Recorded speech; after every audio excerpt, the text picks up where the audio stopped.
Deputado, desculpa interrompê-lo, mas essa fala do senhor é uma fala extremamente grave, de dizer que a gente tem os governos ligados ao narcotráfico. Então, eu preciso que o senhor traga elementos para a gente. Não, é verdade, é verdade. Você vai falar que o presidente da Colômbia atualmente não tem ligação com o narcotráfico? Era um guerrilheiro do narcotráfico reconhecidíssimo. Você vai falar que o Chávez e que o Maduro não têm vínculos com o narcotráfico? Gravíssimo isso que vocês estão falando, de dizer que eles não têm vínculo nenhum com o narcotráfico. Você vai falar que outros... Desculpa, deputado, mais uma vez interrompê-lo. Quem o senhor trata por vocês? O senhor está falando da imprensa?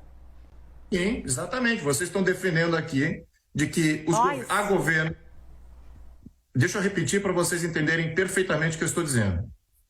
Há governos na América Latina que são de ditaduras de esquerda com vínculos com narcotráfico. Isso que eu disse, tá? Notadamente, temos alguns expoentes que eu acabei de mencionar que são notórios. Vocês estão dizendo que não? Claro que sim. E esses são partes membros da Unasul.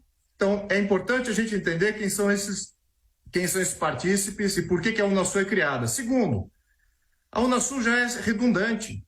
Já temos acordos, como muito bem aqui colocou o deputado, falando de imigração. Nós temos a política de imigração muito mais progressista que existe talvez na face da Terra. Não temos como evoluir nisso. Nós temos o Mercosul, que tem a questão econômica, que já faz essa parte de integração.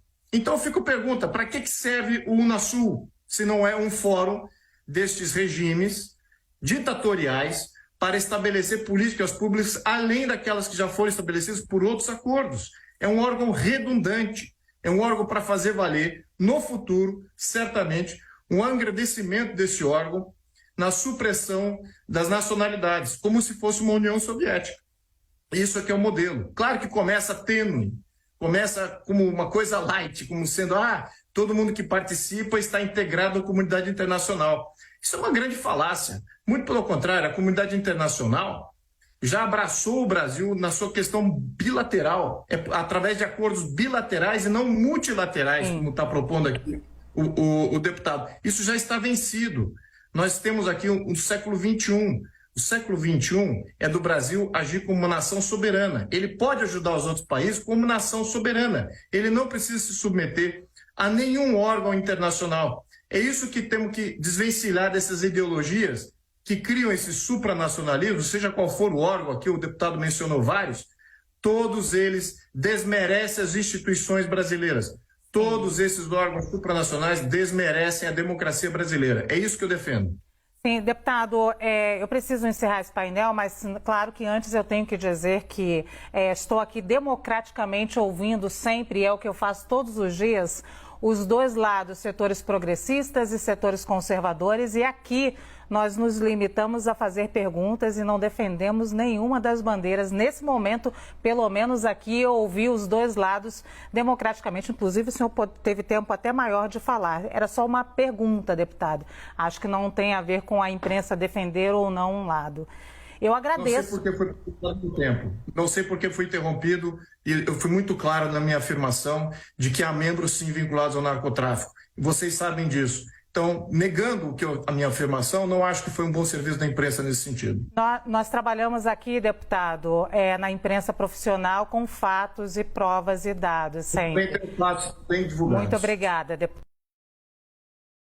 O governo reativou a Unasul, uma conjunção de países aqui da América do Sul que vai discutir política pública, política econômica, política ambiental, vai discutir o que nós temos que discutir aqui nesse plenário. Então, qual é o intento da Unasul, se não replicar o que estamos discutindo aqui, só que num contexto com ditaduras de esquerda, algumas delas vinculadas ao narcotráfico. Então, como é que fica essa situação para o nosso plenário? Segunda questão que eu acho importante, ele já recriou também, há um tempo atrás, os conselhos populares. O que são os conselhos populares? Discutem políticas públicas. Então, mais um âmbito que não é eleito, que vai discutir política pública, em redundância com o plenário, em redundância com a Câmara de Deputados Federal. E, como se não bastasse, agora, recentemente, por decreto, ele acaba atropelando o que foi pacificado em lei, que é o marco de saneamento. Então, já temos uma indicação aqui muito clara que este governo quer